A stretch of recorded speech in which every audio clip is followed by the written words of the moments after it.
સુરતના ડિંડોલી વિસ્તારમાં મોડી રાત્રે 22 વર્ષીય અંશ ઉર્ફે ગૌરવ નામની હત્યા કરવામાં આવી છે।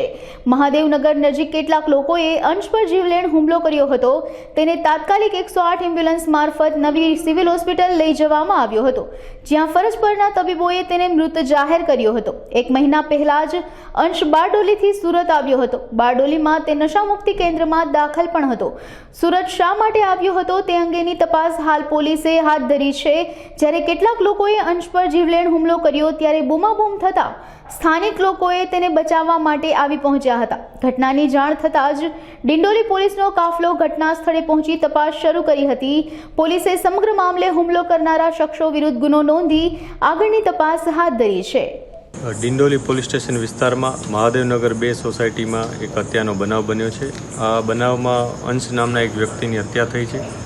એ અંશ અહીંયા એકાદ મહિનાથી આવ્યો હતો। પહેલાં એ બારડોલીમાં એક નશામુક્તિ કેન્દ્રમાં એડમિટેડ હતો એવી એ માહિતી પોલીસને આપવામાં આવી છે। પોલીસ આ બાબતે તપાસ કરી રહી છે કે એ કેટલો સમય ત્યાં એડમિટેડ હતો, ત્યાંથી આવન જાવન કરતો હતો કે ત્યાં સળંગ એડમિટેડ હતો।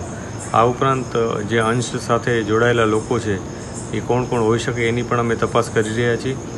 આ ઉપરાંત સીસીટીવી કેમેરા અને અન્ય જે ઇન્ફોર્મેશન હોય, ટેકનિકલ ઇન્ફોર્મેશન, તદુપરાંત અમે જે હ્યુમન રિસોર્સ અમારા હોય છે એના થકી અમે તપાસ કરી રહ્યા છીએ કે આમાં જે પણ સસ્પેક્ટ વ્યક્તિ હોય એની અમે આઈડેન્ટિફાઈ કરી અને પછી એની આગળની કાર્યવાહી કરવા પ્રયાસ કરી રહ્યા છીએ। હાલમાં જે વિગત છે એ મુજબ આ વ્યક્તિ એકાદ મહિના પહેલાં બારડોલીમાં નશામુક્તિ કેન્દ્રમાં એડમિટેડ હતો અને ત્યાં ટ્રીટમેન્ટ લઈ રહ્યો હતો, પરંતુ ત્યાં સળંગ ટ્રીટમેન્ટ હતી કે અહીંયા આવતો જતો હતો એ અમે તપાસ કર્યા છે।